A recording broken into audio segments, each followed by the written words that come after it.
On Jennifer Poe. How much was this in my favorite? Sure. But you get back Oh, Are you with Jane and Danny? I am, and they're both here. Can I give you all 3 coupons? Absolutely. I won't, thank you. You think like I do.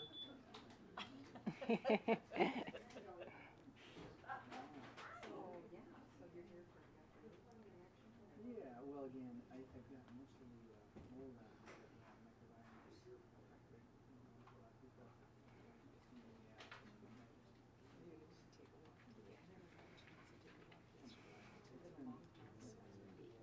I know, that's the thing. It was really gusty. I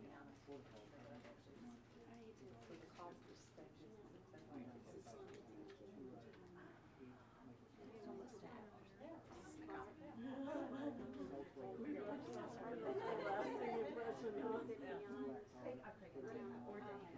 It's like, that's right. They didn't get our name. I told them. Sign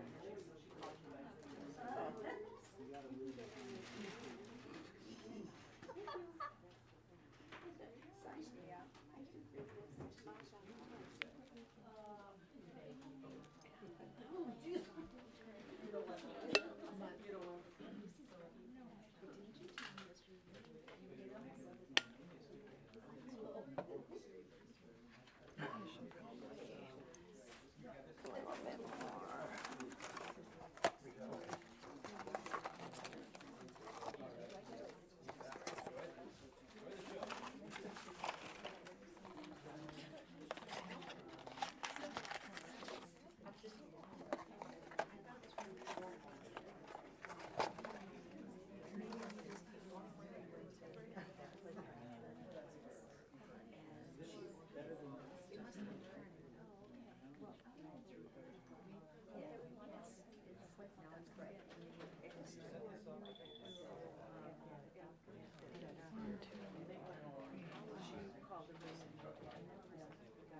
Come to your wedding?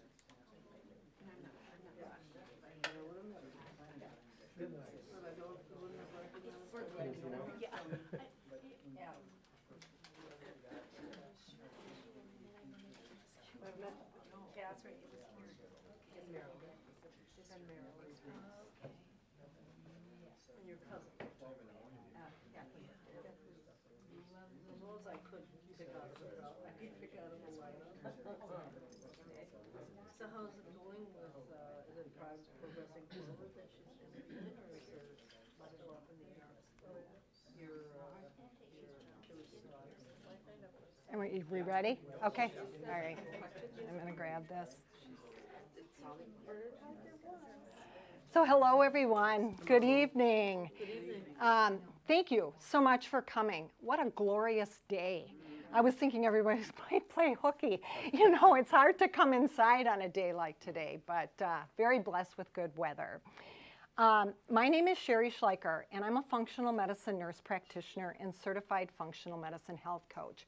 And really, I help individuals who have gut issues, brain fog, fear of losing their memory, so that they can regain that, so they can pursue their passions and dreams in life. So this evening, I want to first let you know that everything that I'm giving you is strictly educational and informational.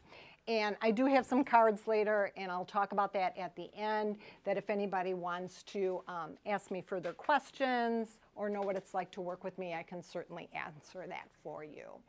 So I want you to take a moment and read some of these questions up here. Can you all see that okay? I know there's a little bit of a glare, the beautiful sun.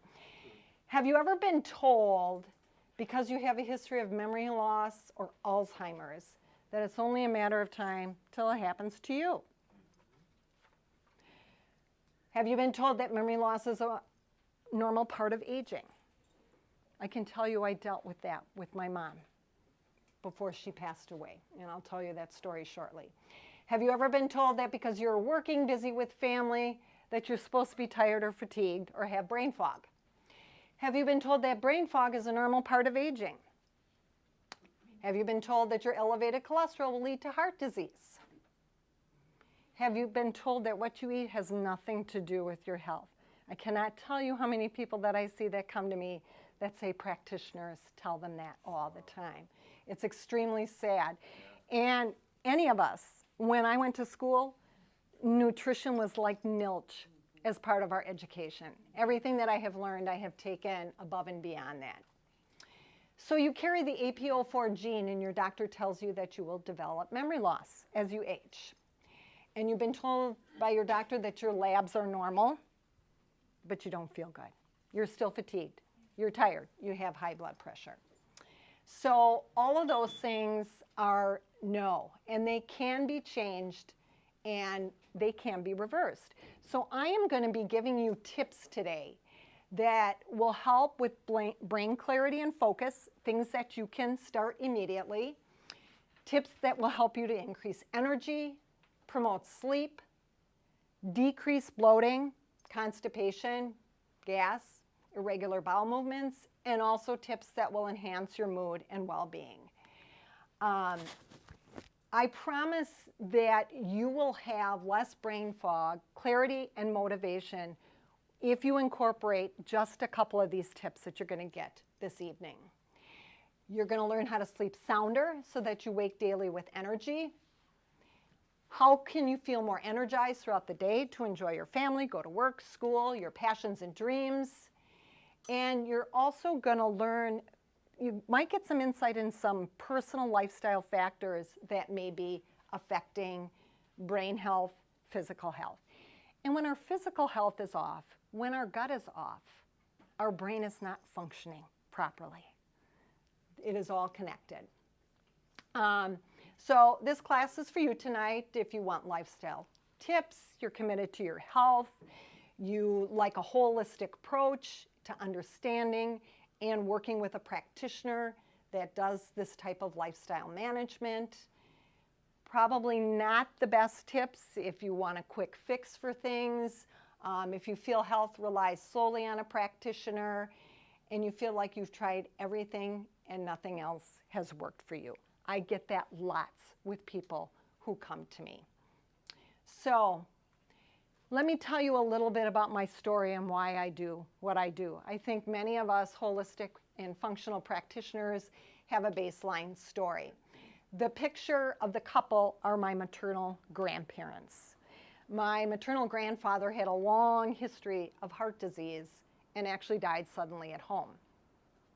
My maternal grandmother, there were times where I noticed that maybe she wasn't quite as sharp as she used to be and she was forgetting things. The minute my grandfather died, it was like a flip of the switch. And I think that trauma of him collapsing at home and they could not resuscitate him kind of tipped her. We actually took care of her. My mom and my dad brought her into our house. She wandered off. The police had to bring her back. She turned on the gas stove. Thank God that did not result in anything. Eventually, she was put in a home and lived there for 8 years. The last 7, she didn't know who any of us were. I remember my mom telling me at that point, I don't want you to ever have to try to take care of me. If something like this happens to me, I want you to get me to a good place. I was in my 20s. You know, this is not going to happen to you, Mom. You're vibrant. You're healthy. She exercised. She worked. She volunteered. She did a lot of stuff. Well, fast forward a couple of decades here, and my mom starts losing her memory. And took her in for evaluations, got the same old story. You know, this is going to happen. There's nothing we can do. Eventually, my mom was put in a memory care facility. She did know us all before she passed away. She actually died, of a respiratory illness.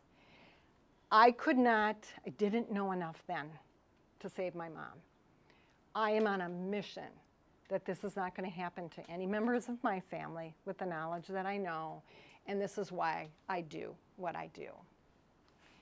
So the first tip I'm going to talk about is actually water. Now, some of these tips may sound simplistic, but the timing and how you do things has a lot to do with lifting brain fog and our gut health. So when we wake up in the morning, we are dehydrated. You've slept 6, 7, 8 hours at night, and you need that water to wake up. When we drink that water, it immediately starts our cells to work and to signal, including our brain. I used to be one of these people when I was in college. My first thing that I got when I woke up in the morning and drank was my cup of coffee. I still have my coffee. I happen to enjoy that. But I always start my day now with anywhere between 10 to 20 ounces of water. Simple tip can help your gut. It can help to promote regular bowel movements. And it also wakes your brain. And our body consists of about 60% water. Now, the type of water that you're drinking is very important because people have gotten very sick from water that is not filtered.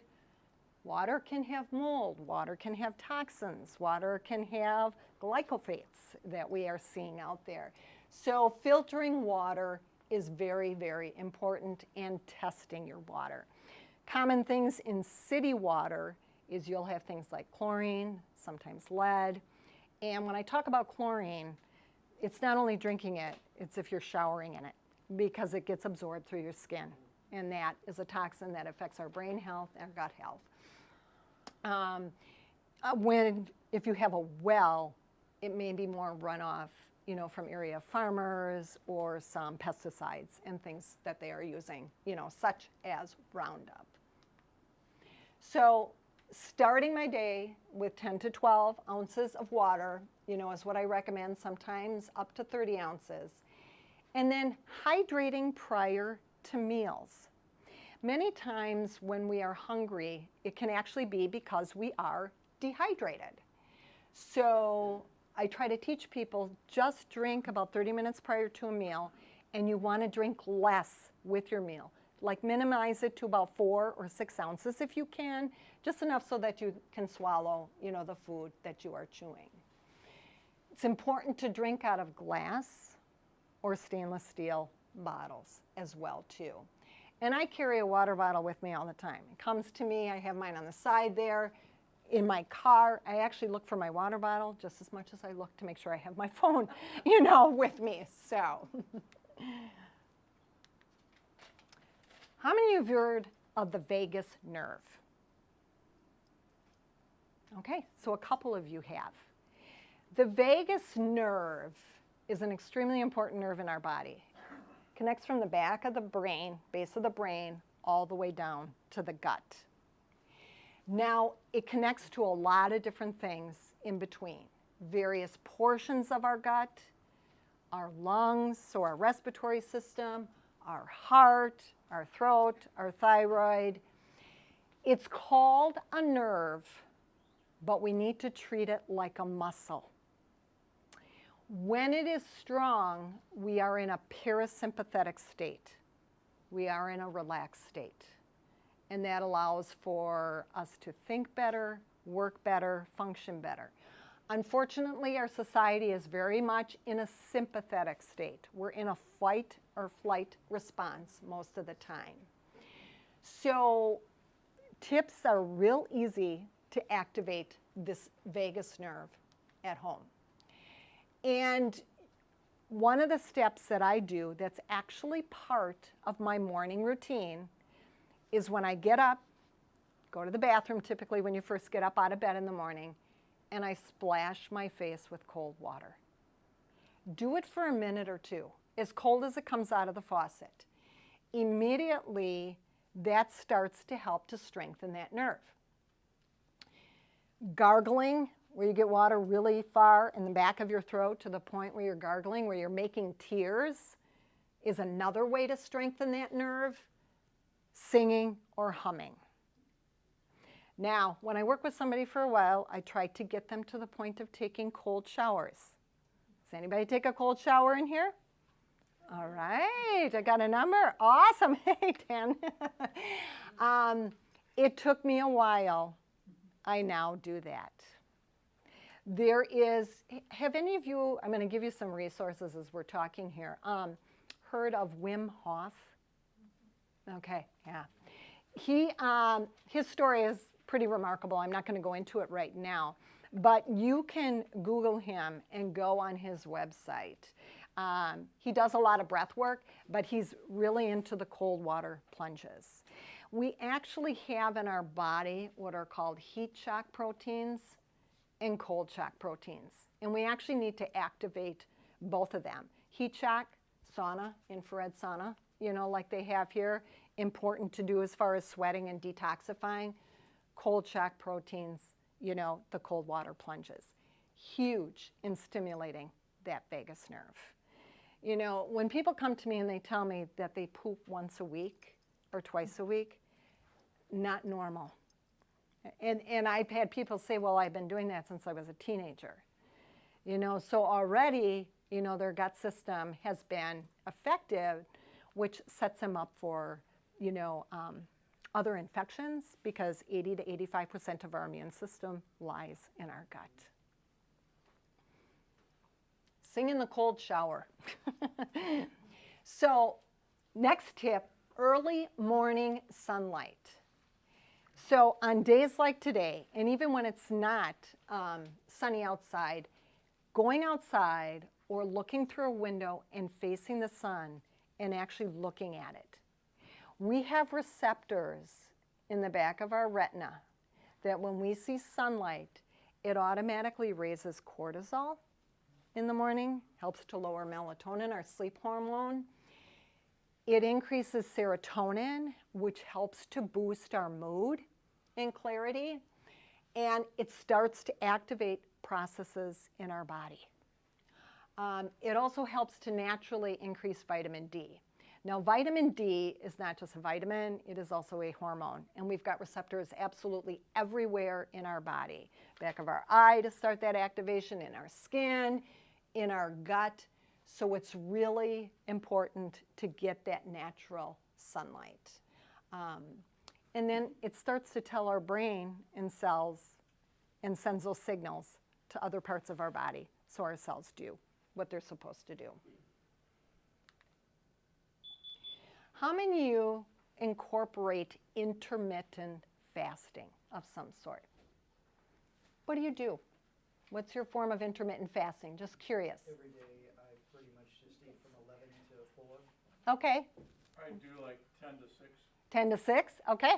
All right. The reason for intermittent fasting, and there's a lot of reasons why people do that, but fasting is so important for our health and wellness, and part of the way in which we actually detoxify. So many people might do it for religious or spiritual reasons, but predominantly it helps the gut to rest.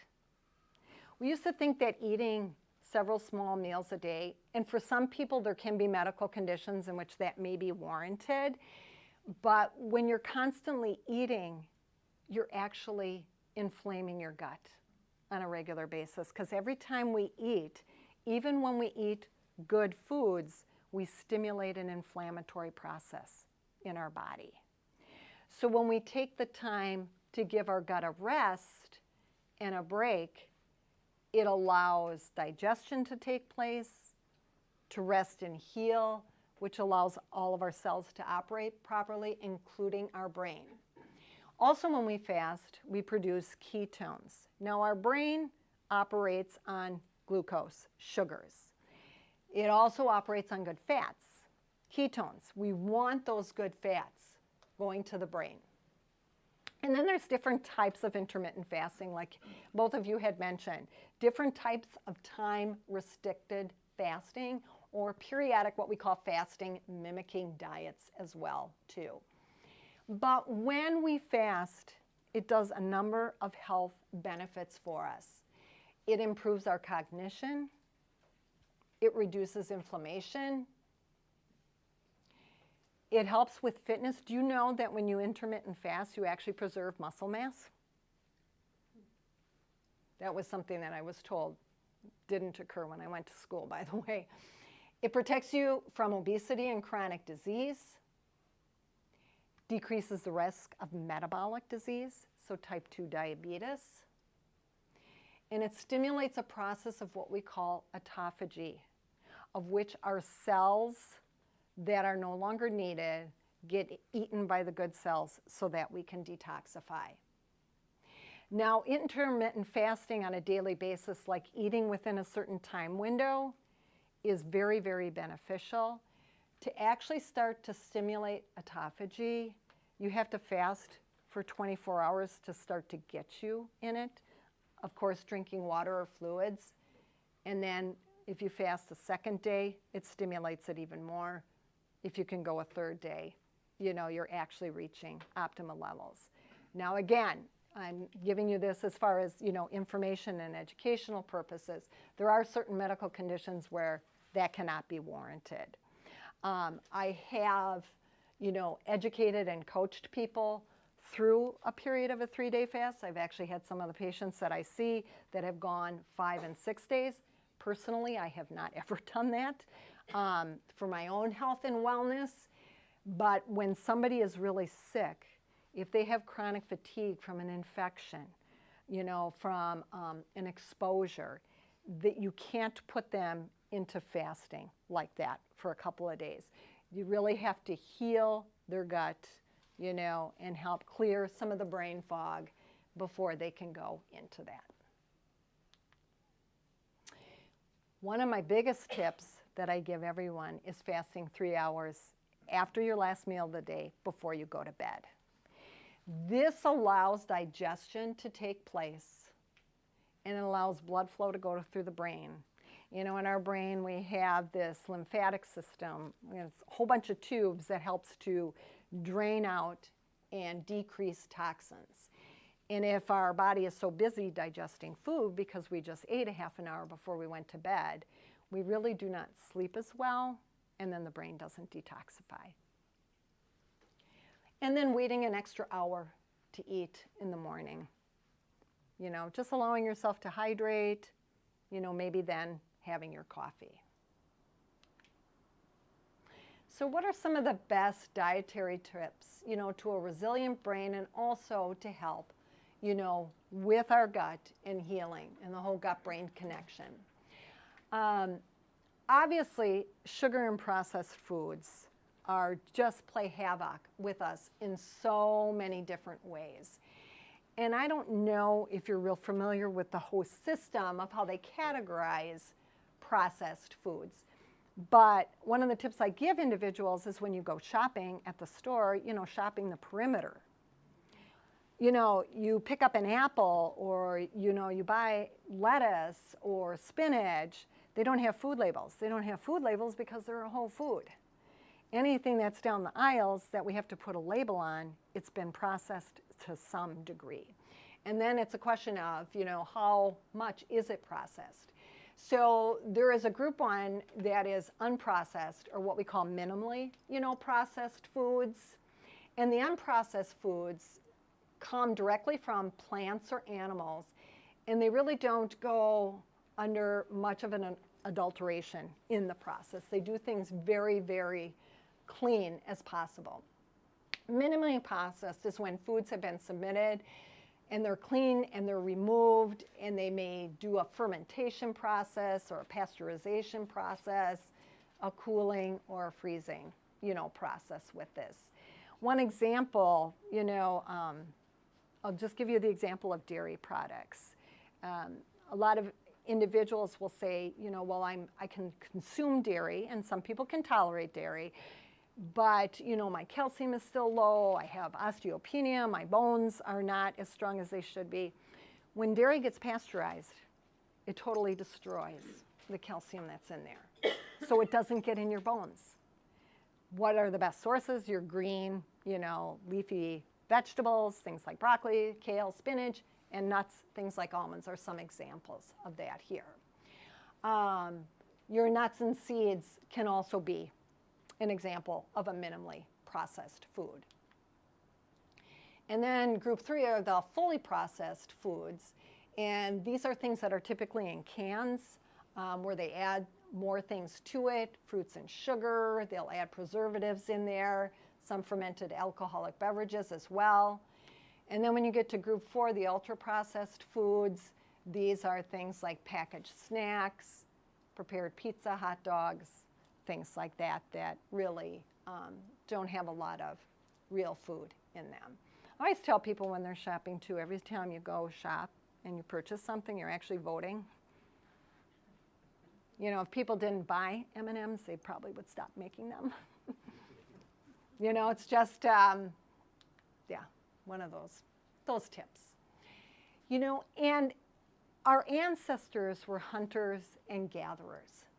So they ate animals that they hunted and the foods, of course, that they grew. So our bodies know how to recognize that and process that.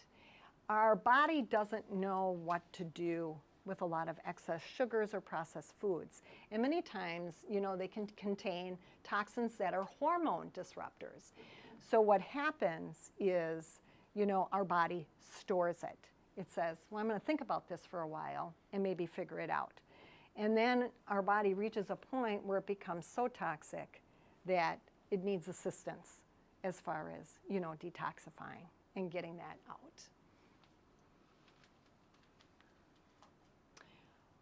Other tips that I give as far as that can really help with digestion and a balanced brain is incorporating a good fat with every meal. And what are some of your good fats? Good fats include things like avocados. They also contain a lot of good fiber that I had a picture of up there. Also good oils such as coconut oil, olive oil, avocado, and sesame are really some of the best oils. And I'm going to give you another oil that I just heard of, and I was doing some research on it. It's called Zero, Z-E-R-O. Any of your practitioners tell you about that? It's a fermented oil. It's something that Dr. David Perlmutter and Dr. Mark Hyman now have been starting to suggest. And so I did some research and I actually purchased it. You can order it online, it's not cheap. But it's a high heat cooking oil. So you can use it if you're sauteing something or if you're roasting veggies, for example, in the oven. It's called Zero, Z-E-R-O. So coconut, avocado, and sesame oils can be heated to a higher heat. Olive oil cannot be heated to a high heat, or it can become, very, very rancid. Some people can use grass-fed butter or ghee for those who tolerate dairy. And then other sources of good fats include, the raw nuts like the almonds, walnuts, pecans. Peanuts are not really a nut, they are a legume, and I really caution they can contain a lot of mold. You really got to know your source of your nuts, and soaking them and drying them is kind of the best way to try to remove. I do that regularly when I purchase nuts. I also keep them then in the freezer, and I take them out as I need them. It's one of my tips. Yeah. And you don't have to have a dehydrator or something fancy. You can dehydrate them in the oven on a low temperature, 200, 250. Eat a variety of color. And I tell people having a fermented food with a meal, like having sauerkraut or kimchi, or maybe drinking a little bit of kombucha, that really aids in digestion. You're getting in some of those prebiotics. And different, colors give us different signals in the body. It tells our cells what to do. So when you're getting a variety of color and you go shopping at the store, try a different vegetable or try a new fruit or something that maybe you haven't had before. So colors also contain different information that's anti-inflammatory, supports our immune health, heart health, brain health, and is also cancer protective. And certain foods, you know, doing a combination of those things that are raw as well as cooked and steamed.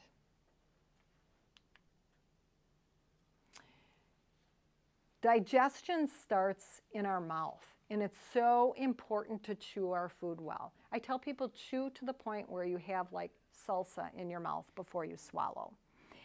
And it takes a while to learn this.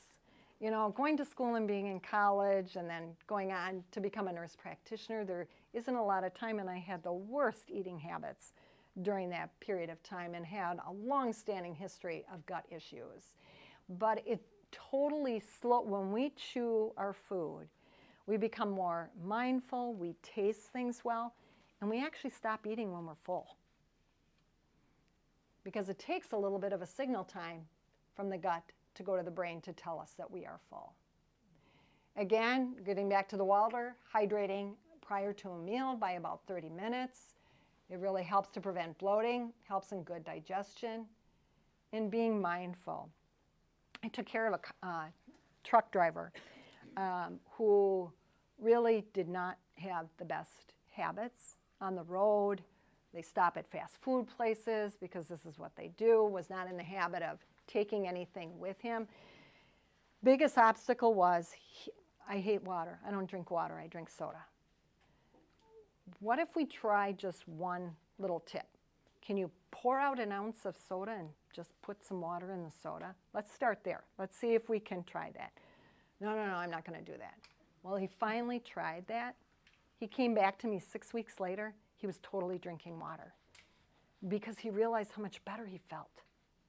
Just simply, you know, taking that, you know, out of his diet. He also ended up losing quite a bit of weight just by hydrating himself. No other special diet that he was doing. Took a lot longer to get him to eat better, but he was starting to incorporate some better eating habits. And if you travel a lot, I have another client that I see who's an occupational therapist that goes to homes. I say, pull over.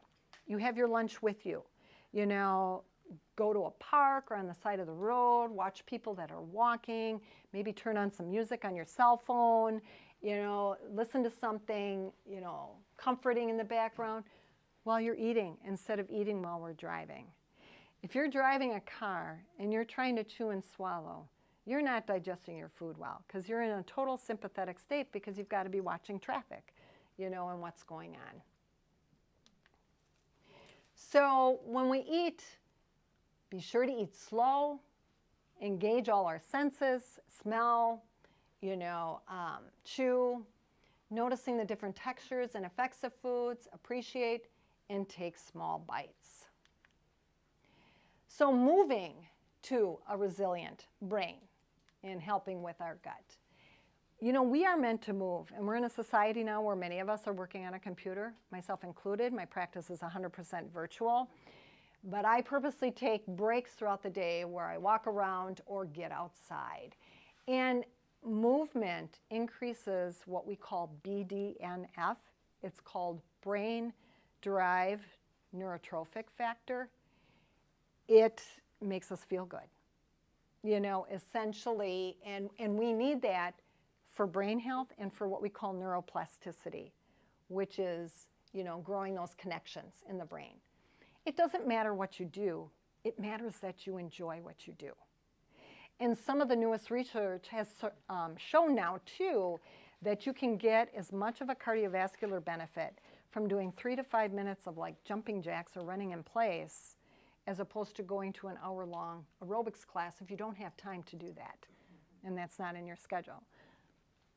But yoga, weight and strength training, walking is one of the best, you know, forms of activity that we can do, and then Pilates, just some different types of movement that I mentioned there.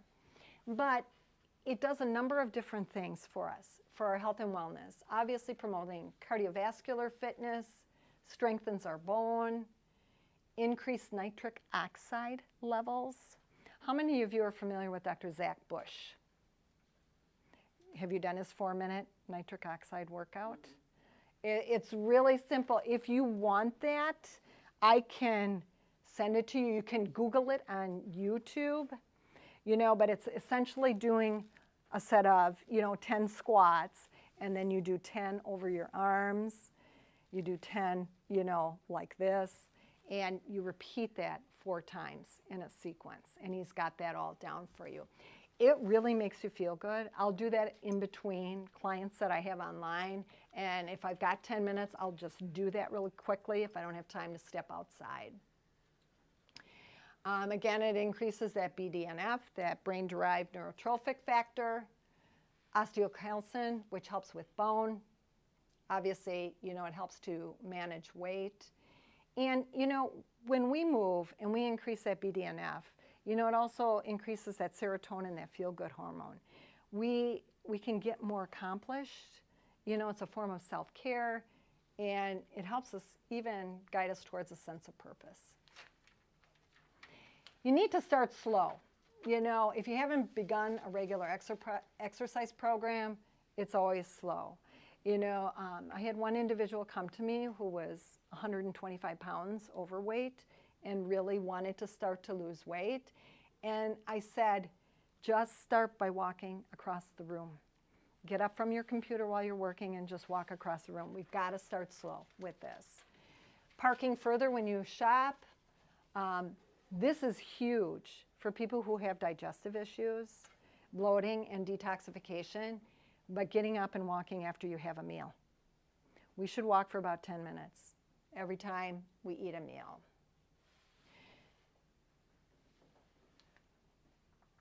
And then sleep to a resilient brain. So sleep is one of the best ways that we detoxify. I always tell people if you're not sleeping and you're not pooping, we have to address those things first. Because any supplement, any medication, or anything else that I would do is not going to cut it and is not going to help you, especially if you've been very sick, if people have Lyme's disease, if they have mold, parasites in their gut. We've got to work on those 2 things first. But people will lose weight if they sleep well. Obviously, most of us can tell when we've not had a good night's sleep, we're not as sharp or on task in the morning. When we have, it makes a big difference. And it also enhances our immune and cardiovascular health as well, too. So, several tips that I give that really help as far as sleeping. And electronics tend to be a big thing. It's very difficult if a lot of people use their phone as their alarm clock, but you can move it across the room and you can put it on airplane mode. Your alarm will still go off. Shutting off your Wi-Fi at night. We have our Wi-Fi on a timer so that it shuts off, between 9 and 10 o'clock at night, and then it goes on again at 5 o'clock in the morning. And keeping the router as far away from the bedroom as possible. Fasting those 3 hours, again, these tips kind of go hand in hand. Avoid drinking fluids late in the evening. Consider white noise or something that may help you. And then sometimes journaling. If we have a job that's very demanding, self-employed, we tend to have a brain that's constantly ticking and moving. And then if we just release things by putting things down at night in writing, it can help us as well. Keeping a regular sleep schedule is huge, too. You can't catch up on sleep. If we've lost sleep for whatever reason, we just have to kind of work to resync ourselves back again. Going to bed within an hour of the same time every night and waking up within that same hour interval as well, too, makes such a big difference. And then socialization and community. People who lack socialization, and I tell you the pandemic played a huge role in this, big time, with people of all ages. And I work with every single age. And when we are socially isolated, it can be very, very difficult. And that has a huge impact on gut health as well as brain health. And it's very important to be around people that are very like-minded and have similar, interests that you are. But we had depression and suicide rates really go up during the pandemic. It was just really sad, especially towards the later part with all of the lockdown that was going on. But it causes a lot of hospitalizations and emergency room visits as well too. As we age, and when people enter into retirement as well too, you have to have a sense of purpose or a goal or something that you want to pursue that is very much of a passion of yours. So it provides with connection, sense of purpose. And where do you find that sense of purpose? Where are some places that you really enjoy and you connect with? Are they family events? Do you volunteer at a soup kitchen? Health clubs, organizations, churches. Where are those places where you find that type of connection? So these are some of the items that I went through this evening. The importance of drinking more water and starting your day with water. Activating that vagus nerve. Eating a whole foods diet. Incorporating fats. Intermittent fasting, moving. The importance of sleep. And also socializing and connecting with community. Individuals, who have, who carry, a genetic link, like the APO4, or who have a genetic predisposition, towards gut issues, or heart disease, or diabetes. I tell people there's a whole new field called epigenetics, which is, it's not our genes, it's what we wash over our genes. And if you look back historically and with our ancestors, hunter-gatherers, many individuals who were the stronger, more resilient were actually the people who had the APO4 gene. But because our society has changed so much with processed foods, environmental toxins, EMFs, all of that that's going on, it has brought about, that gene to activate when people are exposed to those things if they're not washing other good things over and not practicing regular health tips. Or if they are sick, finding the root cause and working with a functional medicine practitioner so we can rebalance that out. So I always say a journey of 1,000 miles really begins with a single step. So I'm very grateful and thankful that you came this evening. I appreciate the time. So questions that you have for me? Yes? You mentioned fermented food, so is there any guideline as far as the frequency for fermenting, to digest fermented foods or drinks like kombucha? I usually tell people to take a couple of tablespoons, with a meal. And it does not have to be with every meal, but you can certainly, do it a couple of times a week. There's not a specific guideline per se. Sometimes I instruct some of the clients that I see a little bit more with certain foods, based on their underlying history. What about reverse osmosis for water? That's a great question. Reverse osmosis is fantastic. It takes out minerals. So you have to put minerals back in your diet. You either have to take a mineral supplement or put them directly in your water. And minerals can come in a capsule form. They can also come in a liquid form. The other form of water that is being researched right now is drinking distilled water. The same holds true. Distilled water, from what we know right now, is very safe, but it doesn't have any minerals in it. And we want to make sure that you get those minerals in. That's a great question. Thank you. Yes. Hi, could you tell me a little bit about your job, or if someone was to become a client? Sure. How does that work? Absolutely. I have some cards here, and I will certainly pass them around. It has a little bit of information. It has a QR code on it, so you can take one and pass them around.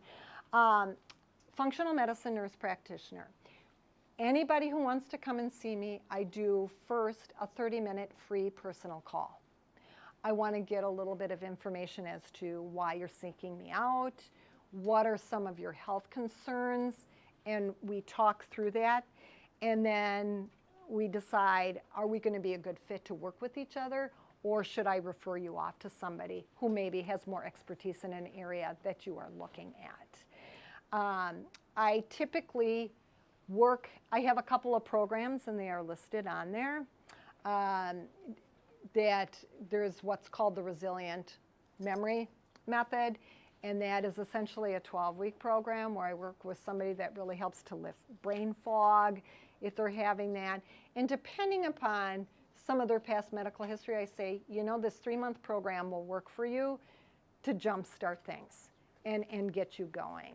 I do also work individually, from that 30-minute call. My initial consultation is an hour and a half, and then typically my follow-ups are 45 minutes to an hour that I always spend either reviewing tests, what plan did we start, and following through that way. I use a lot of different modalities. I have online videos that once people enter and become a client of mine, that you have access to, and do frequent master classes to educate as well. If somebody needs a lot of work with balancing their gut, I need to work with them for 6 months at least, and then I have a longer period of time to do that. Mm-hmm. Is this information that you shared with us, is that available? All of this here? Mm-hmm. Absolutely. Yeah, you can have copies of this. How do we? Absolutely. You have email? I would need your email information. Okay. So, and I actually, on my card, I get access to your email information. If you sign up for my newsletter, it is free. So you put that in there, and then my system automatically connects and gathers your email. Oh, sure. Mm-hmm.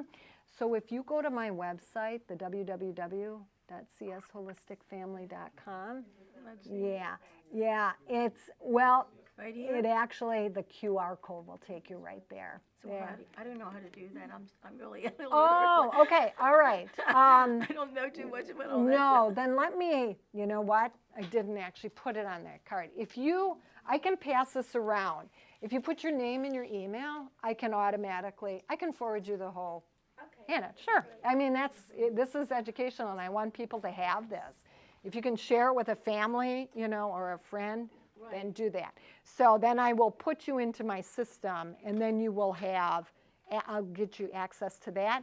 And then you get communications. I send out emails periodically with informational, tidbits. I do a monthly newsletter, and that includes, a blog of information, and then I include a recipe. My husband and I, we own a 40-acre hobby organic farm, so I'm really all about environment, and whole foods as well too. So. Is that accessible to print out? On your computer, can you print it out? Mm-hmm. Once you get the newsletter, you betcha you can print it out. Yeah. But I'm talking about this program that you talked about tonight. Is that accessible? Yeah, I can send it to you in a PDF format. Yeah, and then you can print it out. Mm-hmm. Yeah.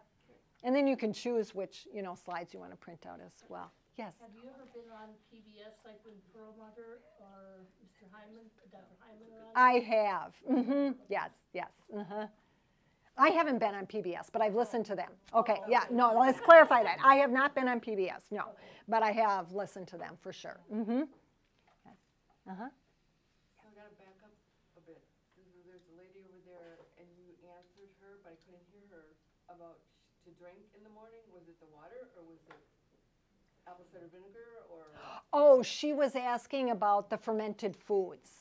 Like, is there any kind of a recommendation? And there's not per se. I'm all about getting some of that fermented foods in so you get the good, prebiotics, and probiotics in your system to feed the good gut bacteria. So what would that be? Fermented food? Sauerkraut. Oh, sauerkraut. Or kimchi. Yeah. And have you ever drank kombucha, which is a fermented drink? A lot. Yeah. Mm-hmm. Okay. Yeah. Those are some examples. So is there any limit on that, or is that drink whatever you want from the kombucha? or just once or twice a week? No, you can drink it more than that. Yeah, I mean, it really is entirely up to you, you know, for that. I wouldn't suggest like drinking a whole bottle with a meal because I'm all about, you know, limiting, you know, some of those liquids with the meal so that your digestion But you can takes have place. that like before or with your meal? You can have a little bit with the meal, you know, if you have about 4 ounces with it. Absolutely. Thank you. Yeah. Curious, proteinless inventions. You know, like of the foods and all of that. Yeah. No, it's, when I talk about variety, you know, it's good to have good sources of protein, obviously, because protein is our building blocks, you know, for our health and wellness. And protein can come from plants. You know, it can come from beans and legumes, if people tolerate that, depending upon the kind of diet. Fish, of course, and then there's, you know, our animal proteins as well, too. So there's no theory or at your end as far as whether beef or chicken or, you know, like red meat, they keep saying causes a lot of inflammation. Well, the thing with red meat is that it can raise what's called your uric acid levels in your body, okay? Dr. Perlmutter just wrote a recent book called Drop Acid. It is really good. And what happens is if we have too much, you know, uric acid in our body, it's very inflammatory. High levels of uric acid causes a condition called gout, you know, which can form in a number of different areas in your body. The thing with meats is I always say, know your animals, you know where your meat is coming from. How were the animals treated? Because if you've got an animal that's locked in a cage, all right, they're not allowed to graze, you know, they're fed just grain. Think of that animal. They're not allowed to graze, so they're not getting the bugs and things that they're normally used to eating, so their gut microbiome is not good. And a caged animal has high levels of cortisol. So now you're eating that stress hormone. So if you know area farmers, if you go to farmers markets, and I can give you some resources. There is a farm in Indiana called Seven Sons. Everything is grass-fed and organic. They are really good. They are very pricey, as many of these places are. They will ship to your home here. We periodically we used to raise our own chickens and turkeys. We don't do that anymore just because of time. So we get some meat from them, and then we also have an area farmer that we go to that knows and lets their animals, you know, graze. Yeah. Yeah. Organic as much as possible. Environmental Working Group has the Dirty Dozen and the Clean 15. I tell people to follow that. If you're eating the skin of something like an apple, it's best to be organic. Oranges, if people are on a budget. You know, you've got to weigh what you can afford, you know, based on what you're being, you know, exposed to. We got to treat our animals well, though. Yeah, it really is. Yeah, because that's huge.